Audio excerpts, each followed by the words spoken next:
Clément Duport, merci de vous livrer à cette petite séance de questions-réponses avec notre groupe de réflexion New Ways of Working.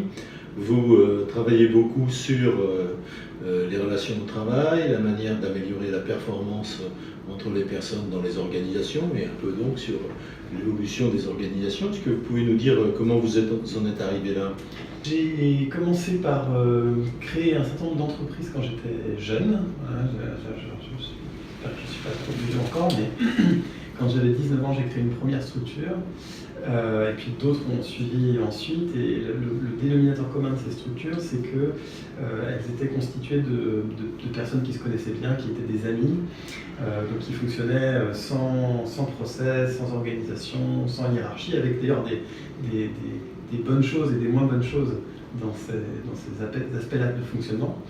Mais il m'a semblé que cette manière de fonctionner qui s'appuyait du coup essentiellement sur de l'intelligence collective, plus que sur du process en tout cas, amenait une performance opérationnelle assez intéressante, et en tout cas il me semblait à cette époque-là supérieur à ce que je pouvais constater chez mes clients de l'époque. Et puis j'ai été amené à travailler dans une plus grande structure d'environ 800 personnes. Et le PDG de cette structure m'a demandé de déployer mes méthodes de travail à l'échelle des 800 personnes de l'entreprise en question. Et en réalité, pour dire vrai, j'avais pas de méthode de travail, donc il a fallu qu'on théorise, qu'on se pose un petit peu des questions de fond, je dirais presque philosophiques d'ailleurs, sur ce qui avait fait le fonctionnement, la réussite des petites équipes qu'on constituait jusque-là. Et on est tombé sur ce qui n'était pas encore l'agilité, c'était en novembre 2000, ça allait devenir de l'agilité, sur un article de Jeff Sutherland qui décrivait Scrum, en fait, qui est une des méthodes agiles. Et on a cherché à implémenter correctement cette approche, puis à la déployer, mais avec cette idée que ce qui faisait la réussite jusque-là de nos équipes, c'était pas une méthode, c'était bien un état d'esprit, une culture, une manière de créer une qualité relationnelle et du coup une capacité à collaborer qui était, nous semble-t-il, un peu supérieure à ce qu'on pouvait constater ailleurs. Alors il y a une certaine époque, il était de bon ton de dire que pour une entreprise fonctionne de manière performante et équilibrée, il fallait qu'elle se préoccupe à peu près autant de ses clients, de ses actionnaires et de ses salariés. Or, aujourd'hui, on a plutôt l'impression que le client et le salarié ont des intérêts parfois divergents. Le client, oubliant qu'il est lui-même salarié, cherchant à acheter de moins en moins cher, et le salarié étant confronté à la pression de l'actionnaire qui, lui, veut des process de production de moins en moins coûteux. On voit intervenir ce fameux mot que je viens de prononcer, process, qui vient interférer dans le triangle actionnaire-client-salarié. Est-ce que vous pensez qu'aujourd'hui, les entreprises qui disent le client au centre et les entreprises qui disent l'humain au centre peuvent parler de la même chose? J'en suis absolument persuadé. Quand on parle en tout cas des grandes entreprises, il y a une tendance endogène des grandes entreprises qui, je pense que ça a été vrai en particulier peut-être sur les 20 ou 30 ans qui précèdent, ont cherché à protéger finalement leurs collaborateurs des principales sources de problèmes de l'entreprise. Et les principales sources de problèmes de l'entreprise, ce sont ses clients. Donc il y a une tendance, et on constate bien d'ailleurs dans l'organisation des structures, c'est que plus on est grand, moins il y a de personnes en contact direct avec le client. François Dupuis, peut-être que vous connaissez, qui est sociologue des entreprises, prenait l'exemple de l'éducation nationale pour ça, où il montrait que quand on commence comme jeune prof, on passe 30 heures avec les élèves, puis quand on progresse, on passe plus que 20, plus que 10, plus que 3, et puis à la fin, on passe plus du tout d'heures avec les élèves, on vous dit bravo, vous avez réussi. Vous avez réussi à vous débarrasser du plus gros problème que représentent les clients qui sont les élèves là, pour l'éducation nationale. Vous ne croyez pas si bien dire, car c'était hier soir le départ du proviseur du collège où est ma fille qui rappelait dans son discours que la première intervention qu'il avait faite auprès du personnel lorsqu'il était arrivé il y a 5 ans était de dire qu'il ne voulait voir aucun élève et aucun parent. Donc ça illustre bien, moi, je rapporte les termes de François Dupuis, mais je trouve que l'image est assez juste. Il y a cette tendance endogène, en tout cas, alors il y a des organisations assez grandes qui, conscientes de cette problématique, ont essayé de pallier ce problème-là.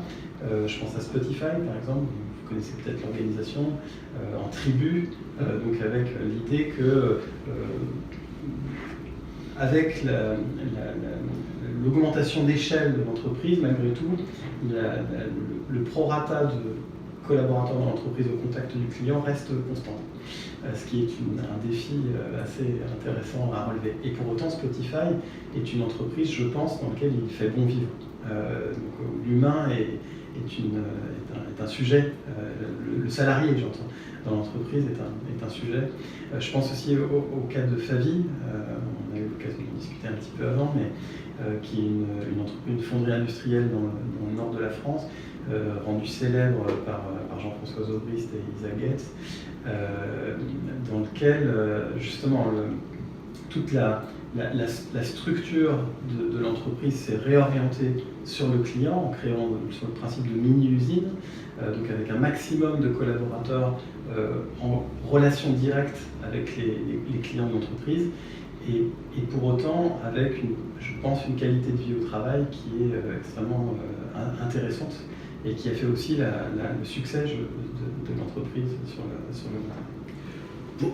Pourtant, ce qui a fait que pendant des dizaines d'années, le Fordisme, puis le Toyotisme, puis le Lean Management, puis le zéro défaut, puis le stock zéro sont arrivés comme mode de fonctionnement dans l'industrie, et puis légèrement transposés dans le tertiaire, partait de l'idée que les clients étaient trop mal servis, qu'il y avait une qualité de service ou de fabrication insuffisante, et que mieux valait avoir des collaborateurs extrêmement spécialisés sur des tâches étroites que des collaborateurs généralistes. On revient là-dessus. Est-ce qu'il n'y a pas un risque que les défauts reviennent avec? Probablement. On peut se dire que si on a un peu de mémoire, on saura pallier les défauts des anciens systèmes. Je pense qu'en fait, il y a une chose qui évolue beaucoup, c'est la complexité. La complexité des organisations type matricielle hiérarchique, par exemple, qui ont comme ça segmenté beaucoup, spécialisé beaucoup les gens, partent de l'idée que par la spécialisation des collaborateurs, on augmente la performance individuelle. Et c'est certainement vrai. Le problème, c'est qu'on occulte le coût de la communication, le coût des interactions qu'il va falloir générer entre ces centaines parfois de spécialistes pour réussir à délivrer, in fine, un produit à valeur ajoutée au client. Or, c'est quand même bien ce qui fait vivre l'entreprise. Le postulat, notamment de l'agilité, c'est au contraire de chercher à réunir dans des petites équipes l'ensemble des compétences nécessaires, y compris si ce ne sont pas des compétences extrêmement spécialisées.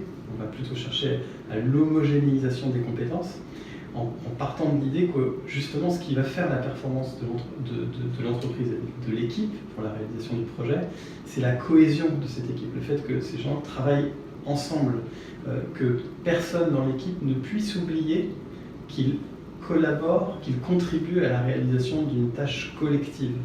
Et donc de sortir de cette vision en silo avec des tâches unitaires réalisées par des spécialistes.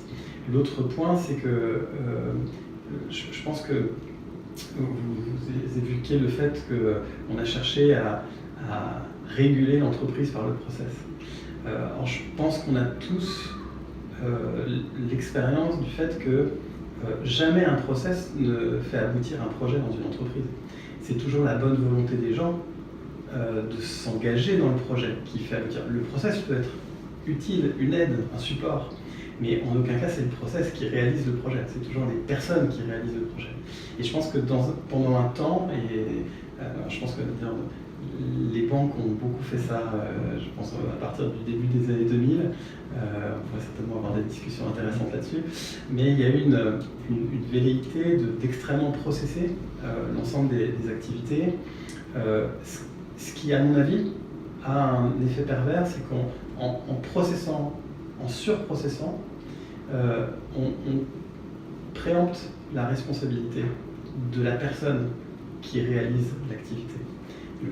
L'idée dans ce qu'on cherche à faire, c'est plutôt de faire l'inverse, de commencer par travailler sur la responsabilisation, commencer par essayer de mettre de l'intelligence, et puis soutenir cette intelligence avec un peu de process, un peu de méthode, un peu d'organisation. Alors, je voulais venir sur cette question de la responsabilisation et de la responsabilité que vous évoquez, car elle me semble moins évidente que ce qu'on veut bien en dire en ce moment. L'idée générale que l'on entend dans les conférences RH ou dans les articles que l'on peut lire, dans les articles que l'on lit sur ces sujets, c'est que chacun a une grande appétence à la responsabilisation et à l'autonomie. Je ne suis pas persuadé à ce point que c'est généralisable ou généralisé.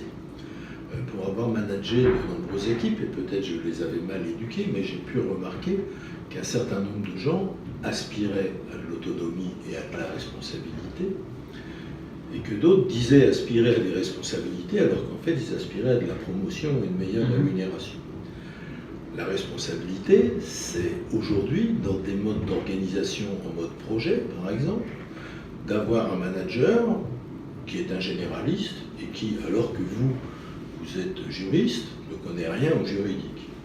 Et donc le manager, son rôle va être de vous dire « j'attends de vous un livrable pour telle période, avec telle allocation de ressources, parce que nous avons discuté, nous sommes d'accord. » Mais vous ne pourrez jamais venir me voir en disant « t'as vu comme mon contrat est joli, c'est le plus beau contrat du monde » parce que je n'y connais rien. Je dirais peut-être, de toute façon c'est ta responsabilité. Et donc ce dialogue permanent qu'on voit dans énormément de modes de fonctionnement et qui est très humain, c'est est-ce que tu trouves que c'est bien ce que je fais, tu trouves que j'avance bien? Avec des managers qui eux-mêmes ne sont pas des spécialistes mais des généralistes, ça ne marche plus. Et donc la responsabilité, la vraie, elle porte sur le manager et plus sur le manager. Je ne suis pas totalement persuadé que tout le monde y aspire, parce que je ne pourrais plus jamais dire « ah ben c'est pas de ma faute parce que je l'avais montré au chef, il l'avait validé ». Ça c'est le premier point. Et puis le deuxième point, c'est que ce que vous dites me semble convenir à des organisations qui restent inclusives, c'est-à-dire dans lesquelles les fonctionnements se passent à l'intérieur, mais sont moins vrais pour les entreprises en forme de marguerite. On parle d'ubérisation, on parle de Deliveroo, on parle de Airbnb, où en fait des milliers de gens, voire des dizaines de milliers de gens travaillent pour l'entreprise mais n'en sont pas salariés. Ils sont tout à fait extérieurs, sous une forme de sous-traitance acceptée, imposée, plus ou moins satisfaisante d'un point de vue éthique et social, mais ils sont à l'extérieur. Donc, comment vous voyez ça, cette appétence qui n'est pas si généralisée que l'on veut bien le dire à la réelle responsabilité, c'est moi le coupable si ça ne marche pas, et puis son intégration dans des organisations qui sont volatiles ou plus en forme de marguerite qu'en forme de cube. Je voudrais juste revenir sur le terme d'autonomie. Le terme d'autonomie, il peut recouvrir différentes acceptions et différentes réalités, je pense. La première chose, c'est que je vois souvent dans l'idée d'autonomie une tentative d'évitement de situation de collaboration. Pour justifier qu'on ne rentre pas en collaboration avec les autres, on se prétend autonome, ou on cherche à être autonome. Je précise que je suis très à l'aise avec ce comportement-là. Il me paraît tout à fait humain, tout à fait normal. C'est très mal vu aujourd'hui de dire qu'on n'est pas spontanément collaboratif, on n'aime pas être dans une situation de collaboration, et pourtant je trouve ça tout à fait logique. On n'a aucune raison de vouloir dépendre des autres tant qu'on n'a pas un intérêt à dépendre des autres. Or, la collaboration, c'est d'abord dépendre des autres. C'est aussi dépendre des autres. Alors certes, pour pouvoir faire avancer quelque chose, produire quelque chose. Mais il y a des univers où on dit que la force d'une chaîne, c'est le maillon plus faible. C'est juste. Enfin, je pense que c'est assez juste. Et en tout cas, la question de la collaboration doit aussi se poser sur qu'est-ce que chaque personne à l'intérieur d'une équipe trouve, à titre personnel, j'entends, comme retour à cette acceptation d'une situation de dépendance vis-à-vis des autres. Donc, je revenais juste sur le point de l'autonomie. Le deuxième point, c'est pour la responsabilisation. Alors, je suis complètement en phase avec vous. Je pense que, encore là, ce mot responsabilité ne recouvre pas les mêmes réalités d'une entreprise à l'autre, et même à l'intérieur d'une entreprise, je pense qu'on peut voir, notamment au travers de la notion de délégation, des acceptions très très très différentes, et qui pose aussi, et je crois que vous l'avez évoqué, la question des postures managériales, de quel rôle joue le manager. Est-ce que le manager, c'est celui qui a la responsabilité? C'est une question qu'on pourrait se poser, effectivement. Est-ce que c'est celui qui a la décision?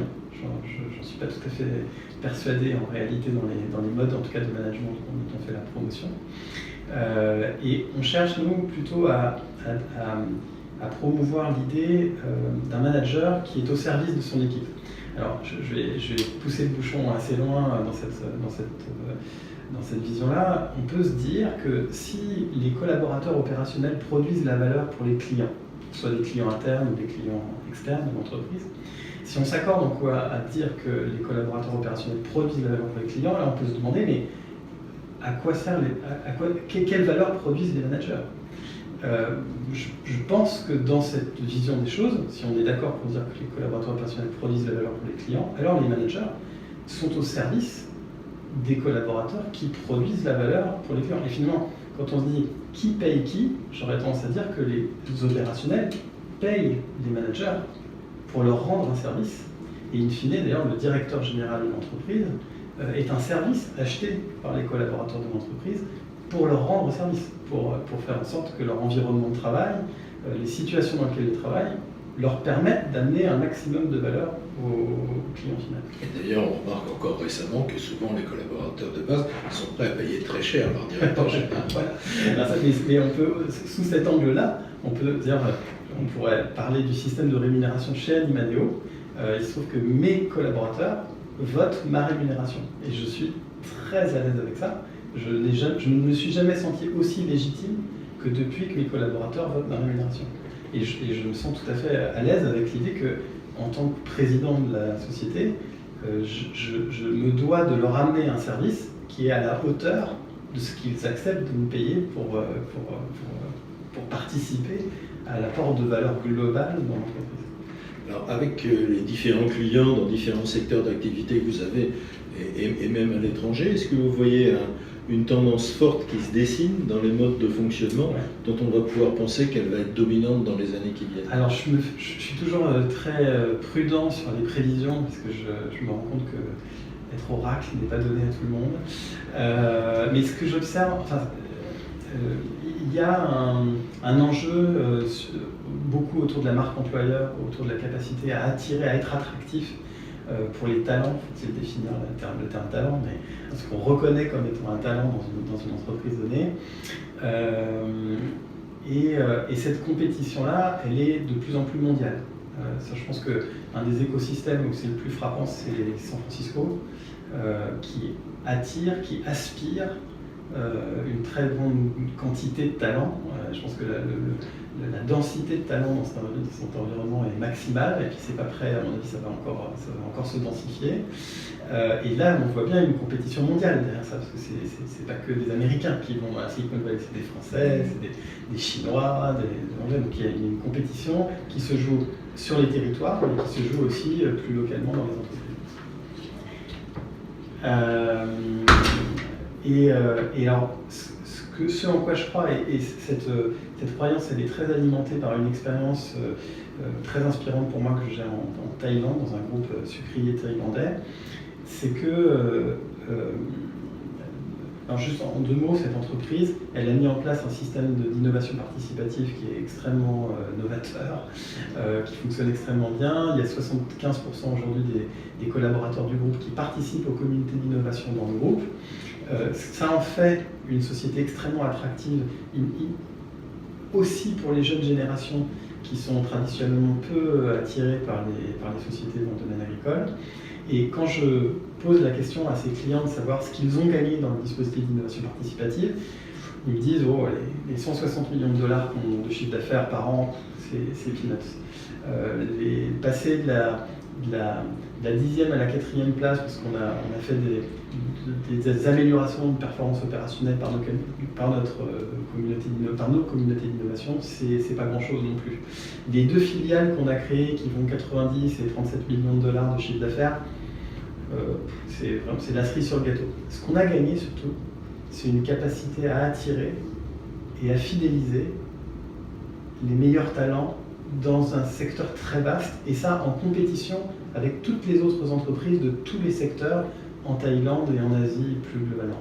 Et ça, je crois beaucoup que c'est un des enjeux, c'est que finalement, pour attirer des talents dans une compétition mondialisée autour de ces talents, il va falloir de plus en plus avoir des arguments en termes de qualité de vie au travail, en termes d'enthousiasme, de transmission de valeurs, de plaisir à s'inscrire dans les projets de l'entreprise.